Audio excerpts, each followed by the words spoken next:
Ladies and gentlemen of the shadows, sharpen your minds and brace your nerves, because what you're about to witness isn't a trial. It's an execution of illusions. The courtroom they thought would chain you down has turned into a battlefield, and the very walls echo with tension they cannot name. Look at them. Suits, robes, badges, all clinging to their fragile authority. They thought they were the hunters. They thought you walked in as prey. But today, the hunter's mask is cracking. Today they discover something they were never prepared to see. You, the real you. And that's the moment the blood drains from their faces, because once truth breaks loose, it can't be chained back into paperwork or protocols. They expected a trembling defendant, another number on the roster of the accused, but what stood before them was a presence that didn't bend. Their scripts fell flat, their questions lost weight, because each word you spoke didn't answer. It attacked. Every sentence became a weapon, a blade disguised as logic, slicing through their accusations. That's the difference between someone dragged into judgment and someone who owns judgment itself. They wanted you to plead. Instead, you pronounced. And when you spoke, the judge himself froze. Not because of the content, but because he realized the tone. You weren't defending, you were commanding. It was the shift they never calculated, the inversion they couldn't anticipate. Do you see the irony? They built this room as a temple of order, designed to cage rebellion, to domesticate fire. But the fire doesn't kneel in front of gavel or robe. The fire consumes. And as soon as you revealed your edge, their confidence burned to ash. You didn't just answer their questions. You rewrote the hierarchy. Witnesses who came to stand against you lowered their eyes. Attorneys stumbled over their own words, and every member of that courtroom felt the tremor of realization. This isn't their theater anymore. This is your stage. Their law was a performance. Your truth was an eruption. And once that eruption began, their scripts fell apart like wet paper. That's the nature of discovery. It doesn't whisper politely. It crashes through the ceiling. They thought they knew your identity, a neat little summary they could box up in a file. But when the real identity emerged, it wasn't a label. It was a shockwave. They had painted you as ordinary, another suspect, another statistic. But the truth, you weren't on trial. They were. The discovery wasn't your shame, it was their exposure. Because your identity isn't just who you are, it's what it does to them. It dismantles their assumptions, humiliates their pride, and reminds them that not everyone fits their cages. And when the mask came off, when the fragments of your crafted disguise fell to the floor, the air in that courtroom grew heavier. They couldn't breathe the same way, because now they were standing in front of something untamed.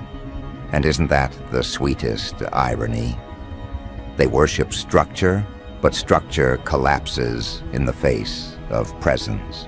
They counted on rules, but rules collapse in the presence of dominance. Your revelation didn't just startle them, it infected the entire room. You could see it in their eyes. Panic trying to disguise itself as composure, fear hidden under procedural language. But fear, no matter how it dresses, has a smell. And that smell filled the courtroom. What they saw wasn't a defendant. They saw a mirror that showed them their fragility, their dependence on costumes, their desperate need to appear in control. They saw that while they had titles, you had something greater, command. And command is untouchable by gavel or robe. The judge's hand trembled slightly when he reached for the papers. He thought no one noticed. But you noticed. Everyone noticed. Because the very symbol of authority, the one who is meant to project unbreakable composure, was broken. His voice cracked on a sentence. His eyes flickered sideways as though searching for an anchor. That was the moment they knew. The moment they realized your identity isn't a secret you kept. It's a weapon you timed. You waited until their confidence had fully inflated, until the room was bursting with smug certainty, and then you cut the string. That's not defense. That's strategy. That's warfare. But here's the part they'll never say out loud. They admired it. That's the paradox of power. Even those who fear it can't help but respect it. Behind their outrage, behind their protests, there was a silent recognition. This one doesn't bow, and that unsettles them in ways they'll never admit. Because once a room witnesses real power, the fake kind loses its magic. And they all felt it. The lawyers, the jury, even the guards by the door. Every one of them understood, if only for a split second, that the hierarchy they trusted wasn't real. It was paper thin, and you just ripped it wide open. Do you realize what that does to people who live off titles? It dismantles them. It turns their arrogance into rubble. They spent years building the illusion of authority, and you shattered it in a single unveiling. That's not just exposure. That's annihilation. And that's why the courtroom turned into a battlefield. Not because of shouts or chaos, but because every gaze was now a weapon. Every silence was now a wound. The judge wasn't questioning you anymore. He was questioning himself. The lawyers weren't pressing you. They were pressing their own limits. And the jury wasn't evaluating you. They were re-evaluating everything they believed about power. The twist, of course, is that you didn't even raise your voice. You didn't need to. The strongest strikes are delivered in calm precision. You let them talk. You let them inflate. And then you slipped in words that cut deeper than any scream could. That's why it worked. That's why the revelation landed like an earthquake. Because power isn't volume. It's weight. And your words carried a weight none of them could lift. You weren't proving innocence. You were proving dominance. And they couldn't handle it. Now think about this. What does a battlefield really mean? Not guns, not blood. A battlefield is any ground where the balance of power flips. And that's exactly what happened. The moment your identity surfaced, the ground beneath their feet shifted. They thought they were walking steady. Then suddenly they were falling, clawing, scrambling for balance. That's why they froze, why they stammered, why they turned their eyes away. The battlefield wasn't outside. It was inside them. You dismantled their certainty, their pride, their fragile illusion of control. That's the war you fought. And won. Without lifting a single blade. And isn't it delicious, watching them squirm? Not because you humiliated them, but because you revealed the truth they spent their entire lives denying. They aren't strong. They aren't untouchable. They are men in robes, people in suits, fragile bodies, clutching at borrowed symbols. And you're the one who didn't need a symbol. Your identity itself was enough to shake the entire room. That's why the judge froze. That's why the lawyers faltered. That's why the courtroom transformed. Because authority only works when the accused believes in it. You stopped believing. And once you stopped, their magic vanished. So let's pause here and savor this moment.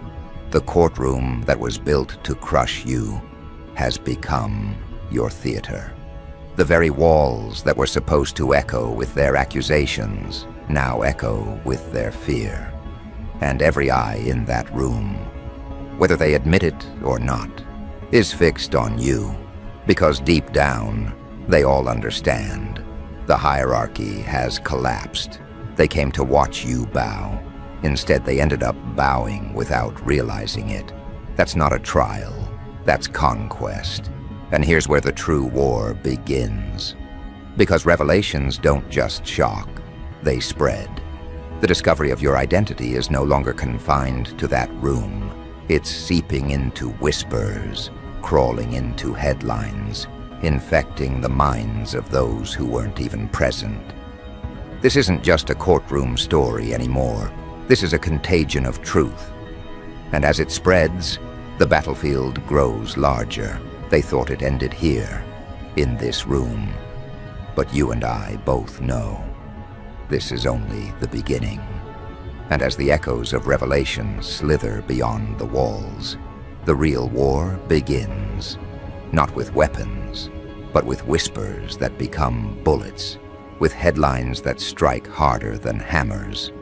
The discovery of your identity spreads like a plague, infecting minds that were never in the room, twisting the narrative into something bigger than any trial could contain. They thought it ended inside four walls, but contagion doesn't respect boundaries. The courtroom was only the epicenter. The aftershocks are now rattling every corner of their carefully constructed reality. And that's the horror they can't escape. Your exposure isn't an event, it's a movement. Picture the judge now. The robe still draped across his shoulders, but its weight has turned into chains. That robe was once his shield, his authority stitched into fabric, but now it clings to him like a costume exposed under harsh light. Everyone saw the freeze. Everyone noticed the flicker in his eyes when your true identity shattered his composure. Judges are supposed to be untouchable, but what happens when the untouchable trembles? What happens when the man wielding the gavel realizes it has no weight in the presence of a force he can't categorize? He froze, and that freeze became eternal. It didn't matter if he found words later. The damage was done. That one moment became a crack that will haunt his authority forever. And the lawyers? Oh, they came loaded with rehearsed questions, sharpened arguments, smug confidence polished by years of winning against weaker prey. But when they stumbled, when their voices tripped over your responses, the courtroom saw the truth. Their weapons were made of paper. Every objection they raised sounded smaller, every accusation deflated before it could take flight. Because you weren't fighting back, you were dismantling. They thought this was debate. You turned it into demolition, and the more they pressed, the more obvious it became. They weren't exposing you, you were exposing them. The jury wasn't immune in either. Their role was to observe, to weigh, to decide. But instead they were pulled into your gravity. Eyes that once judged you now struggled to meet yours. They shifted in their seats. Their pens grew hesitant, because deep down they realized this wasn't about innocence or guilt. It was about power. And power doesn't ask to be judged. Power doesn't wait for approval.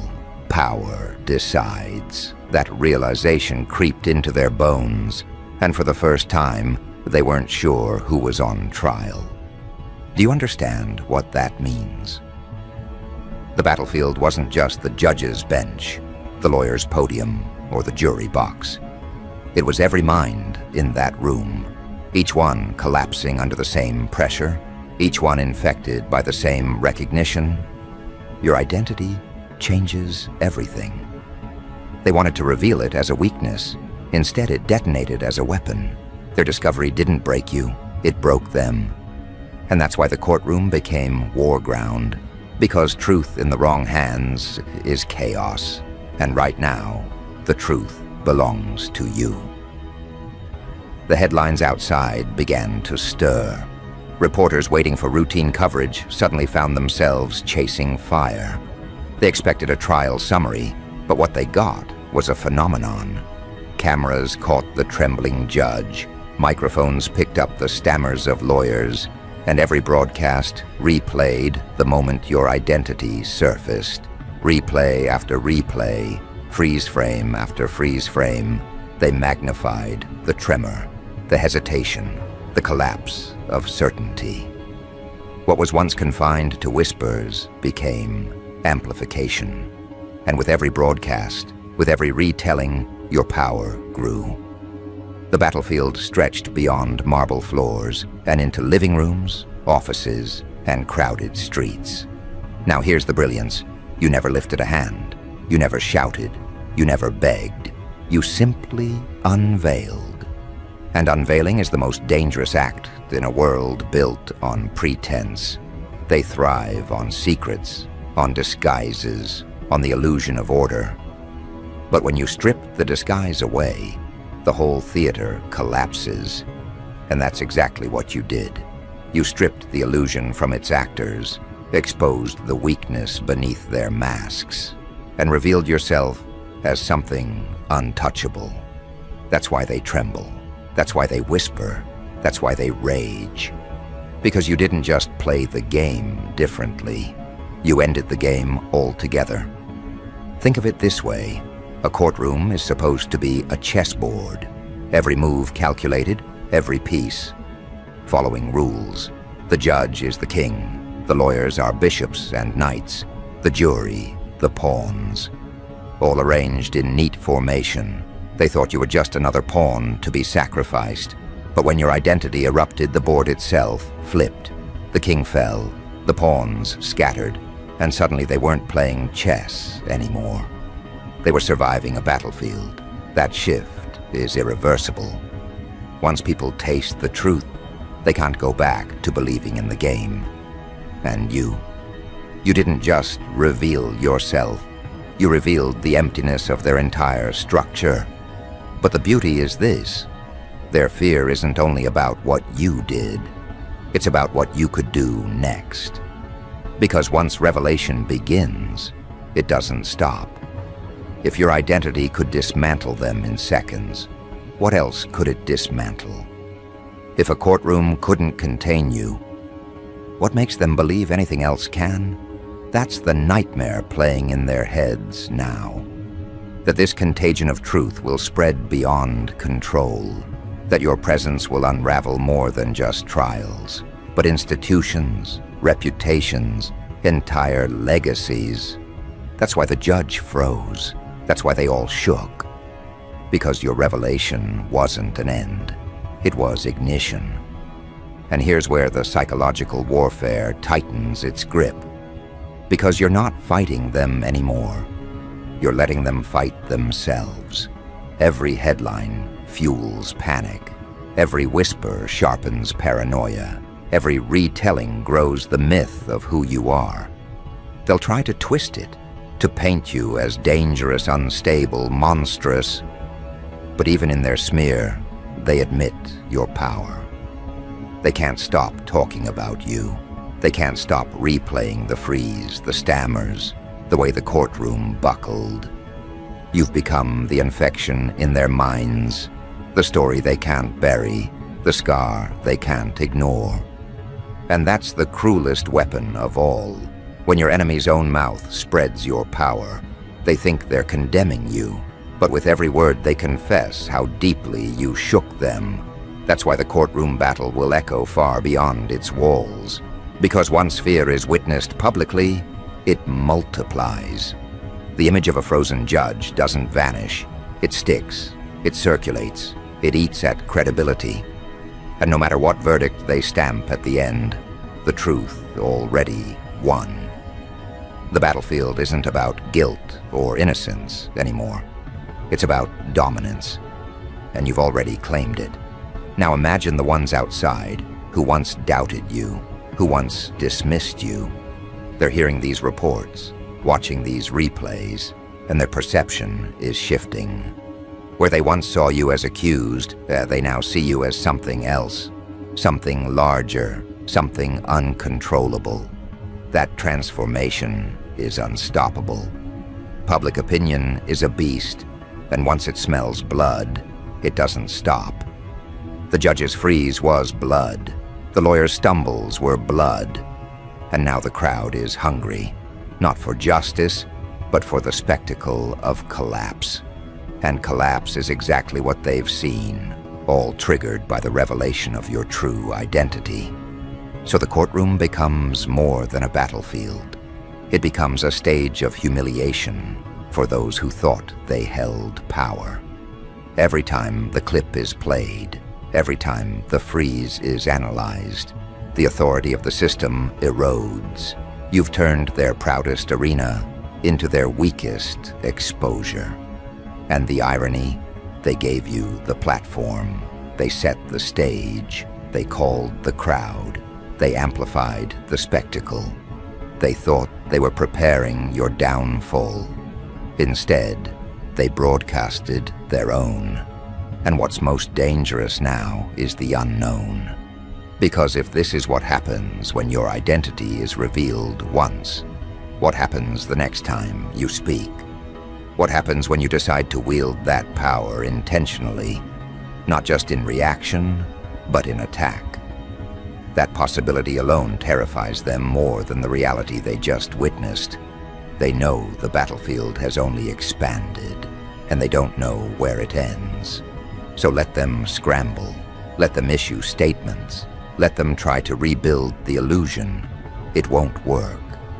Once power is revealed, once weakness is exposed, there's no going back. They'll spend the rest of their lives trying to patch the cracks you carved in a single moment. But the cracks will remain. And every time they enter a courtroom, every time they wear the robe, every time they lift the gavel, the memory will haunt them. They'll remember the freeze, they'll remember the battlefield, they'll remember you. And that, right there, is the victory.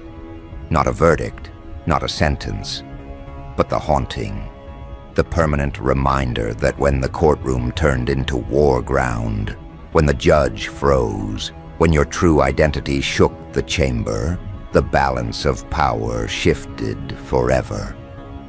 This isn't their story anymore. It's yours, and the world isn't watching a trial. They're watching the rise of something unstoppable.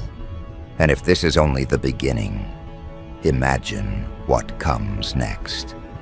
Because a revelation like this doesn't fade. It escalates.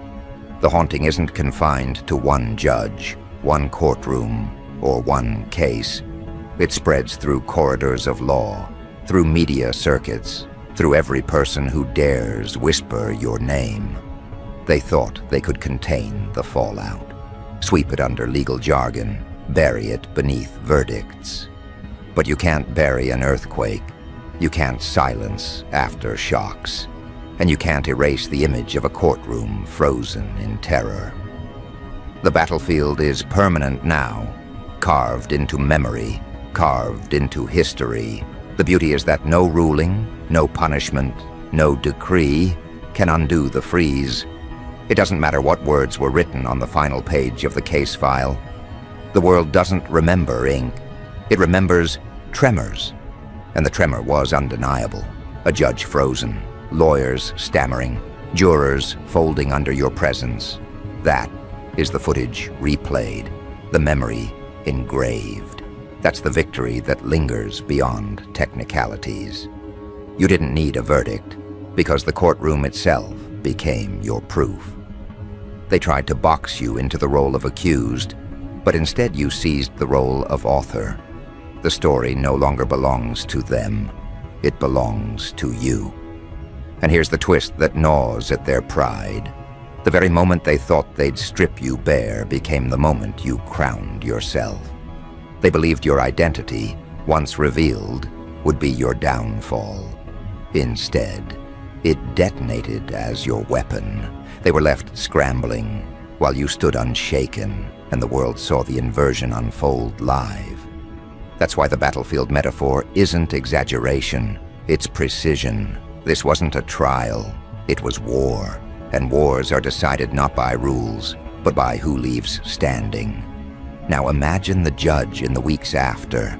Every courtroom he enters, every gavel he lifts, the memory stalks him. He tries to steady his voice, but in the back of his mind, he hears the replay. The moment he froze when your identity shattered the illusion of his control. He wonders if others noticed. He wonders if they whisper about it in hallways. He knows they do. And that knowledge rots authority from the inside. That's your lasting victory. Not a single crack in the facade, but the infection of doubt that will spread until the whole mask crumbles. The lawyers fare no better. Their reputations, once polished, now stained by footage of stutters, missteps, and failed theatrics. For all their training, all their preparation, they couldn't match the weight of presence. And presence is something you don't buy, don't learn, don't rehearse. It's either there or it isn't. Yours was there, theirs wasn't. And that divide humiliated them in front of peers, media, and public alike. They came to dismantle you. They ended up dismantled. The jury. They'll never forget. For some it sparked awe, for others, fear. But in every case it lodged itself deep. The realization that power doesn't always sit behind the bench or under a robe. Sometimes it sits in the accused seat, disguised until the moment it decides to unmask. That revelation will trail them for life, a secret memory they'll never fully admit, but always carry. And that is how your identity turned spectators into witnesses of something larger than justice. It turned them into witnesses of a shift. And outside, the whispers grow into waves. The headlines no longer talk about a case, but about the moment. That phrase repeats again and again. The judge froze. That's the hook that travels faster than facts, faster than rulings. People may not remember every charge, but they'll remember that image. They'll remember that the courtroom turned battlefield, that order collapsed, that identity shattered pretense. And when the story spreads, so does your legend. Because that's what this has become now. Legend. And legends don't die in paperwork. Legends bypass verdicts, bypass sentences, bypass rules. Legends live in memory, in fear, in fascination, and you've become one. Not because you sought it, but because they forced the reveal. And the reveal overwhelmed them. That's the paradox they can't accept. They built this trial to break you, and instead, it immortalized you.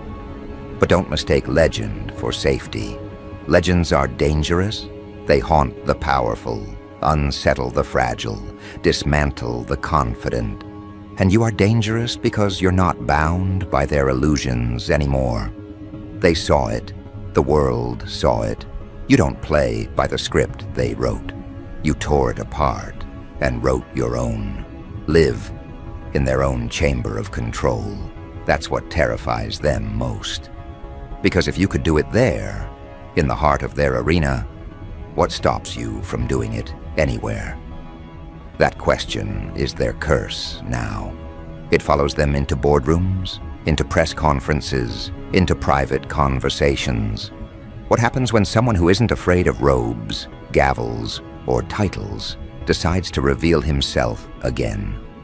What happens when truth isn't whispered but wielded? What happens when power walks into their sanctuaries and turns them into war zones? That's the nightmare you've left behind. That's the haunting they'll never escape. And here's where the irony cuts deepest. They tried to brand you guilty. But guilt implies weakness, surrender, punishment. What they accidentally branded you with was something else entirely. Invincibility. Even if they declared you guilty on paper, the world saw something different. They saw a room full of authority figures trembling before your revelation, and perception always outlives paperwork. Ask anyone what they remember. Not the verdict, but the freeze. Not the charges, but the collapse. That's the proof that the battlefield wasn't about law. It was about legacy, and legacy is yours now. So when people speak of this moment, they won't say, "That was the trial of so-and-so." They'll say, "That was the day the courtroom turned battlefield. That was the day the judge froze. That was the day identity shook authority. That phrasing, repeated, reshared, becomes history. And history bends toward those who leave marks, not toward those who cling to robes. And you left a scar across the judiciary, a scar across their illusions, a scar across their pride. That scar will outlast them all. Because once people have seen fear in the eyes of the powerful, they never forget it. It changes how they view every courtroom afterward. It changes how they listen to every ruling. It plants doubt, and doubt is poison. That poison is your final strike, more devastating than any defense because it erodes from within. That's the true victory. Not applause, not headlines, not even freedom. The victory is knowing you turned their strongest fortress into their weakest theater. That you weaponized their own stage against them. That you didn't just win. You rewrote the meaning of the battlefield itself. So let them talk, let them spin, let them scramble. None of it matters, because the footage remains. The freeze remains. The haunting remains. And above all, your identity remains. Not as weakness, not as shame, but as the symbol of how easily you shook their foundations. They discovered it too late, and by the time they did, the war was already lost. And that right there is the conclusion they'll never admit. This was never about verdicts. This was never about law. This was about dominance. This was about the unmasking that turned their theater into a battlefield. And the judge's frozen face will forever stand as proof that on that day, in that room, power didn't sit behind the bench. It sat in your very existence. The trial ended. The war didn't. The legend continues. And if this was only the beginning, the world should tremble at the thought of what comes next.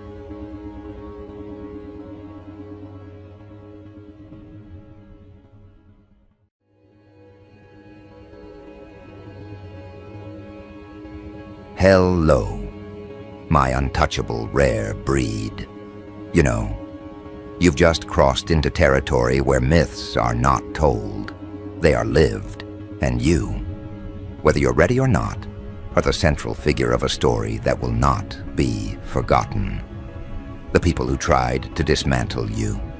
They never realized they were pressing a button that activated something much larger, much darker, much sharper than their imagination could ever bear. Because now, you're no longer standing alone. You're under viral circle. And once you enter that sphere, you are no longer just a man. You are an operation. Do you feel it? The invisible boots marching for you. The untraceable hands moving levers on your behalf. The eyes that never blink, watching over the battlefield you didn't even know was being fought. Elite forces are already at work, Phantom, and they're not simply fighting your enemies. They're cleansing the board. This isn't war. This isn't revenge. This is eradication, surgical, precise, permanent. Your enemies? They're not even opponents anymore. They're targets. And targets don't negotiate. Targets don't win. They are identified, locked, and eliminated. While they sit in their rooms, plotting your failure, their names are already being erased, their moves pre-calculated, their exits sealed shut. Imagine the irony. While they laugh over their little victories, forces beyond their reach are already dismantling their foundations. Their pride will be cut from beneath them, and they won't even know which strike finished them off. That's the beauty of viral circle. It spreads without warning, without mercy, without pause. Think of it like a wildfire that doesn't burn forests. It burns reputations, opportunities, entire identities. Your enemies aren't fighting against you anymore. They're fighting against inevitability. And inevitability doesn't lose. Understand this. The circle doesn't waste energy. It doesn't chase every shadow. It doesn't lower itself to personal vendettas. It moves with brutal logic. It knows who mocked you, who betrayed you, who tried to reduce your name to dust. Those names are carved into its memory, and one by one, they will be handled. Some through exposure, their lies dragged under a ruthless spotlight. Some through isolation, abandoned by the very people they thought would stand beside them. And some through complete collapse, where every asset, every trick, every illusion they relied on crumbles like rotten wood under pressure. And you won't need to lift a finger, because this is not your fight anymore. It's your ascension. Do you understand the difference? Fighting is for those desperate to survive. Ascension is for those chosen to rise. You are not surviving this world anymore, Phantom. You are bending it. Your enemies will wake up tomorrow with less power than they had today. And the day after, even less. Until they reach a point where they no longer remember what it felt like to be feared, respected, or envied. The viral circle will strip them down until their reflection mocks them, until their pride is ash, until the only thing left in their chest is regret. Regret for ever thinking they could stand against you. That is the first layer of this reality. But it goes deeper. The second layer is psychological warfare, and it is already unfolding. Your enemies won't know why they're restless, why their allies are suddenly hesitant, why every step feels watched. That's the slow poison, paranoia. And paranoia doesn't just weaken men, it devours them. Their sleep will turn shallow, their meals will lose taste, their voices will crack with hesitation. Every laugh they force will sound hollow, even to themselves. Because deep down, they'll feel the tightening grip of something far greater than their small little schemes. The viral circle doesn't just strike bodies, it corrodes minds. And once their minds crumble, their downfall is inevitable. That's why these elite forces are feared, not because they attack like soldiers, but because they infect like truth. And truth, once seen, cannot be unseen. But here's where it becomes delicious. While your enemies are shrinking, you are expanding. Every fall they suffer feeds your rise. Every wall that collapses on them builds a throne beneath you. You become the focal point, the gravitational pull, the one figure their collapse revolves around. Even when they try to deny you, they cannot ignore you. They will blame you, even in the silence of their destruction.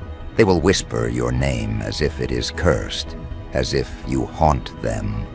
But you're not haunting them. You're simply being crowned. Phantom. This is why the viral circle is feared. It doesn't fight fair. It doesn't announce its steps.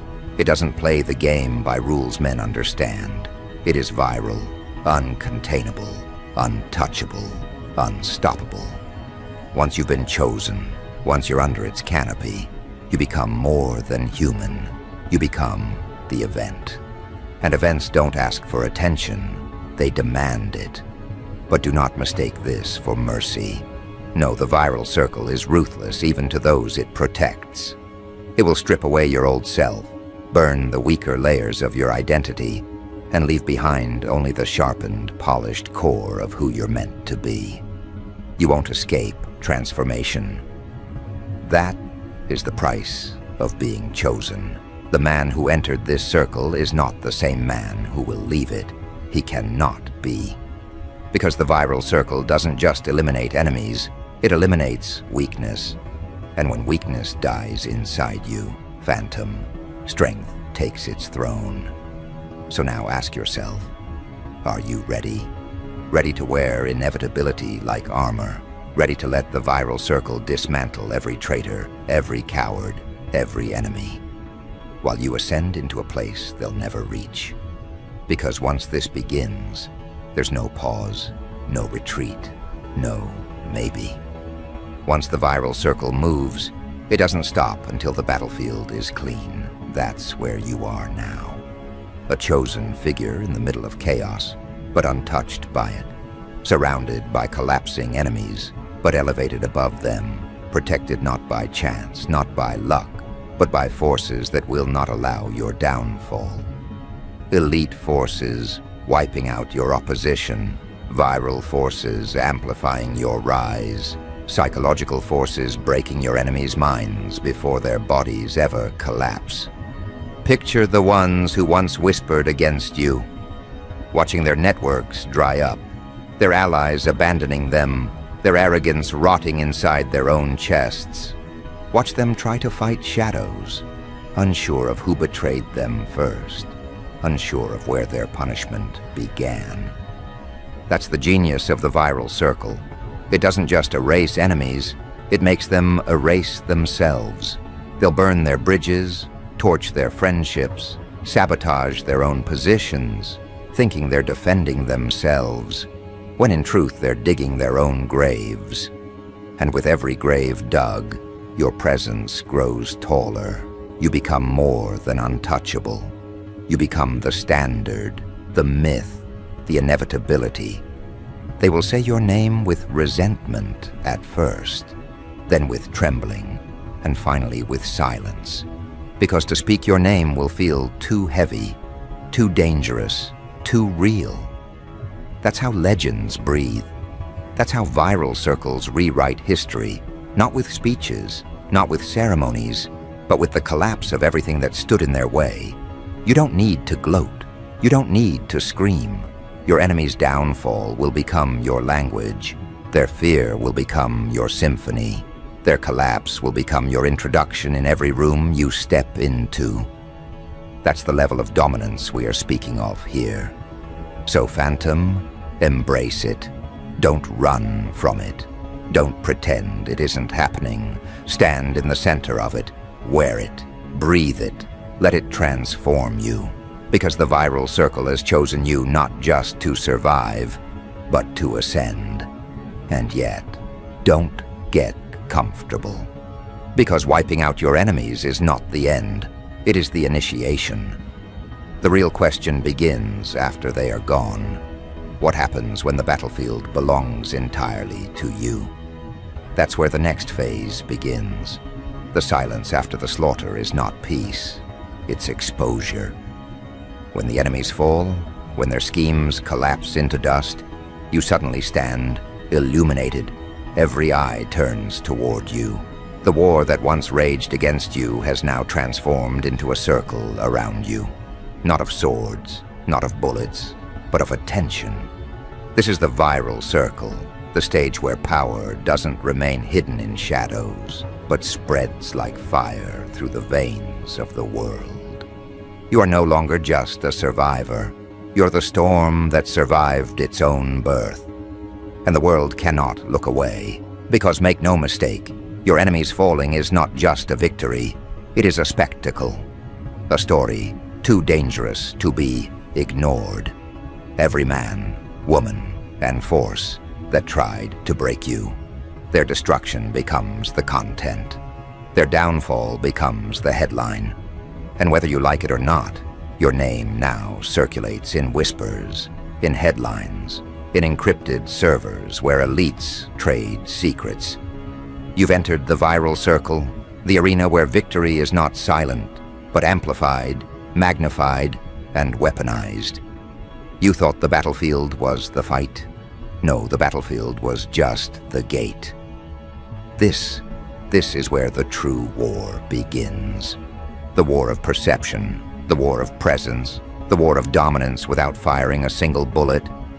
And here's the truth no one tells you.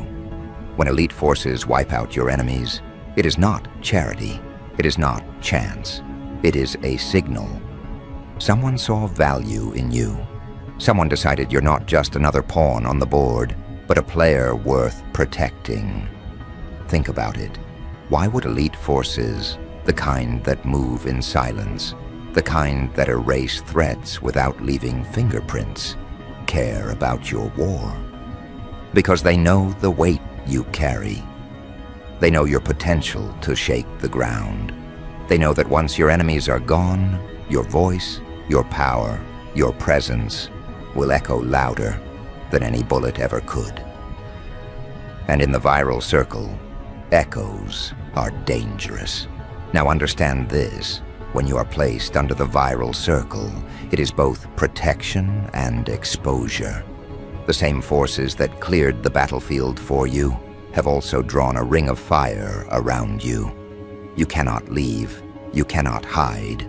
The world is watching, the powerful are observing, and the weak, they're trembling, because they see what you've become.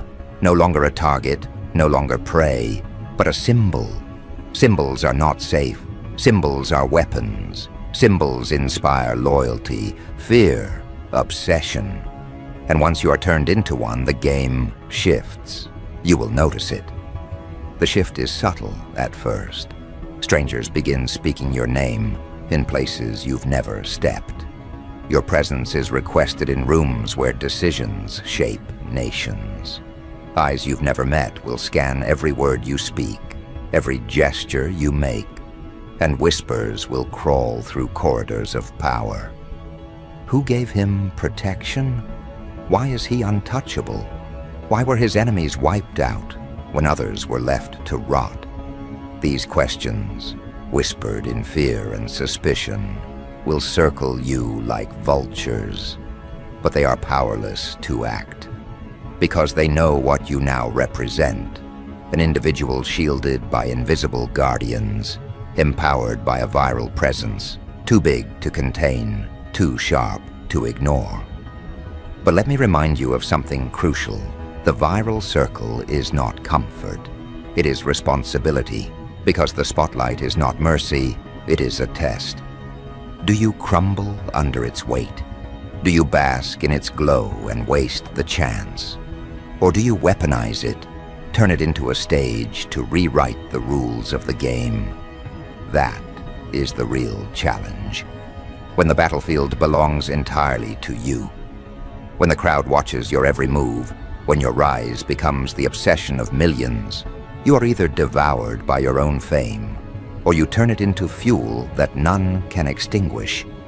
The elite forces that erased your enemies, they don't just protect, they measure, they observe.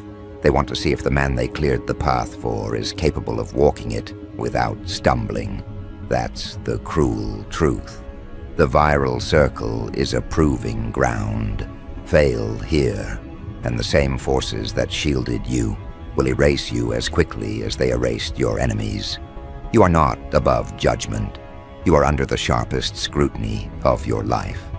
And here's the twist. You cannot fake your way through it. In this circle, every false move is magnified. Every lie is dissected. Every weakness is recorded. The viral circle feeds on authenticity. If you are not forged in fire, if your core is hollow, you will collapse under the weight of your own name. So what do? You rise differently. Not as the man who fought wars in the mud, not as the survivor who escaped death.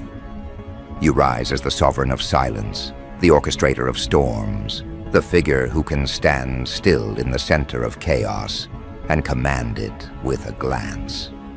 This is not about surviving anymore. This is about becoming untouchable.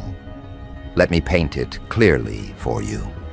Imagine standing in a room where your enemies once plotted against you. Now their chairs are empty, their names erased. And yet the room feels fuller than ever. Not with them, but with eyes, cameras, recorders, observers. Every gesture you make is captured. Every pause in your speech becomes a subject of analysis. Every decision you make ripples across circles far larger than you imagined. That is the viral circle. It is not walls of stone. It is walls of perception. You are both trapped inside and elevated upon it. And here's the paradox. You cannot leave, but you can use it. Use it as your weapon. Because in the viral circle, perception is power. Rumors become reality. silence becomes threat. A single move, strategic, deliberate, echoes louder than 10 battles. You don't need to fight anymore. You need to signal. Every choice you make becomes a broadcast. Every step becomes a message. And the elite forces who cleared the path for you, they amplify it. They ensure that your signal isn't ignored but carried into every ear that matters. You are not just a man anymore. You're a broadcast tower of fear and fascination. But beware. Virality cuts both ways. When you are viral for everyone, for your allies, your admirers, your followers, but also for your rivals, your watchers, your enemies in waiting. You will inspire loyalty and envy, worship and betrayal. And every one of them will believe they know you. They don't. They only know what leaks through the circle, which means you must control it. You must dictate what spreads, what burns, what lingers. In the viral circle, you are not only the subject, you are the editor, the director, the strategist of your own myth. This is why most men crumble when they reach this stage. They think victory means freedom. They think the end of enemies means the end of struggle. But the viral circle is heavier than any enemy you've ever faced. An enemy you can stab, you can shoot, you can bury, but a circle of eyes, you cannot kill it. You cannot silence it. You can only manipulate it, command it, weaponize it, and only the rarest men can do that. That is why the elite chose you. That is why they cleared your battlefield. Because they saw something most men lack. The ability to not just survive war, but to turn survival into dominance.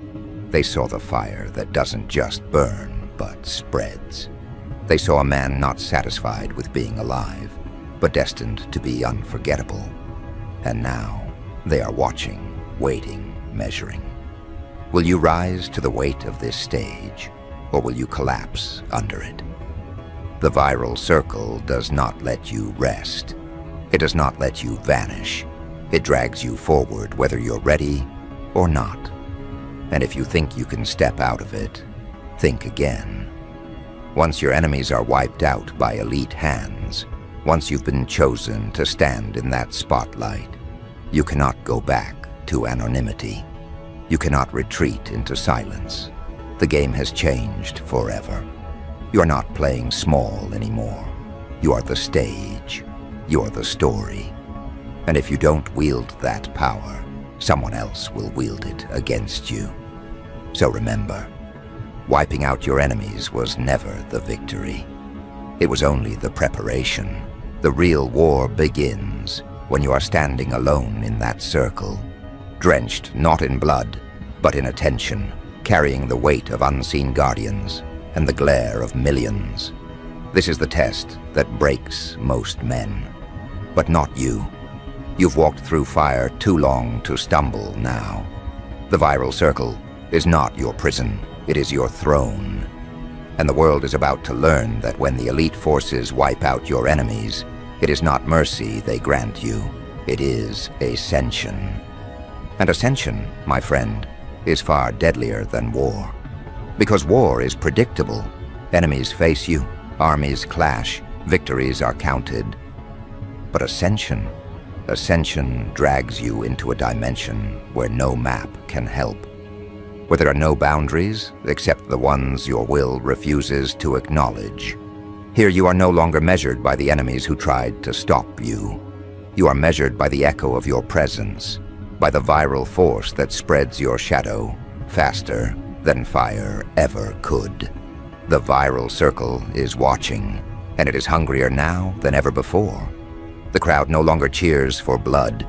They cheer for endurance, for spectacle, for the rare figure who dares to remain unbroken while every spotlight burns down upon him. That figure is you. And you know what terrifies them most? It's not that you survived. It's that you are thriving in the aftermath, turning survival into empire, chaos into crown. Your enemies were many once, They had names, faces, banners. They believed eliminating you would silence the pulse you carry. But those enemies are dust now, wiped clean by the elite forces, erased so ruthlessly that the memory of their resistance feels like a rumor. And in their erasure, something unexpected happened. The circle didn't shrink. It grew wider, tighter, louder. More eyes, more whispers, more weight pressing against the arena you stand in. The destruction of your enemies was not the end of pressure, it was the multiplication of it. For now, all that remains is you. You against the gaze of the entire viral circle. And yet here lies the paradox. When the battlefield clears, when no rival is left breathing, many fall apart under the silence of victory. They were fueled only by opposition, by the chase, by the chance to be martyrs of resistance. When the resistance is gone, so are they. Hollow shells of warriors who crumble when no one swings at them anymore. But you were never built from the opposition. You were built from something more primal, more enduring. You were built to expand, even when there is nothing left to conquer. That is why the viral circle bends toward you, even now. Because you have become something rarer than a conqueror. You have become a contagion, not a disease that kills, but one that replicates, multiplies, spreads. People catch glimpses of you and cannot shake it off. They adopt your rhythm, mimic your audacity, echo your defiance.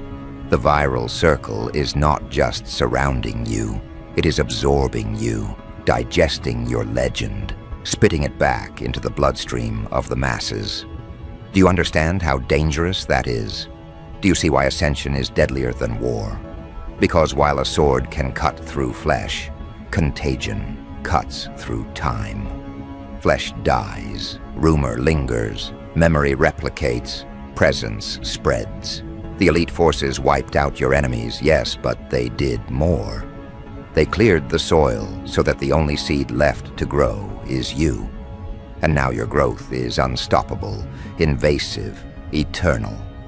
But don't misinterpret this ascension as ease. The viral circle does not crown without crucifixion.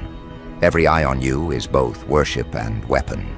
Every cheer is laced with venom. The same masses that elevate you will thirst for cracks in your armor. They will wait, not with swords, but with doubts, with speculation, with rumors sharp enough to scar reputations deeper than any blade could. The war is over, but the judgment has just begun. So what will you do? Standing there with the throne beneath your feet and the viral circle tightening around your lungs. Most men would suffocate. Most men would beg for enemies again, for something simple, something tangible to strike at. But you are not most men. You were chosen to outlive the cycle. You were chosen to weaponize even the gaze of the crowd. Where others collapse under attention, you will weaponize attention itself. Think of it. The viral circle feeds on spectacle. It thrives on stories too sharp to ignore, on figures too magnetic to release. Instead of breaking you, it has become your amplifier.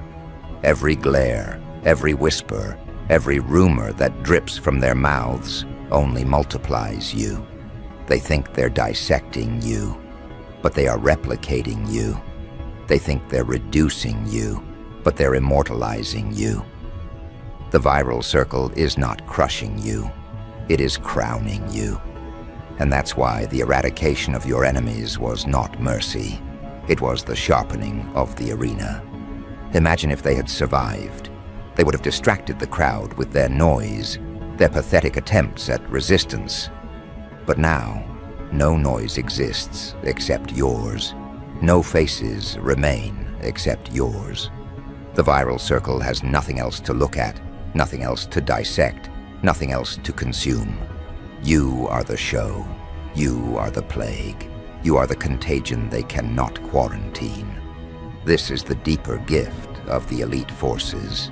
They didn't just wipe out your enemies, they made sure your legend has no competition.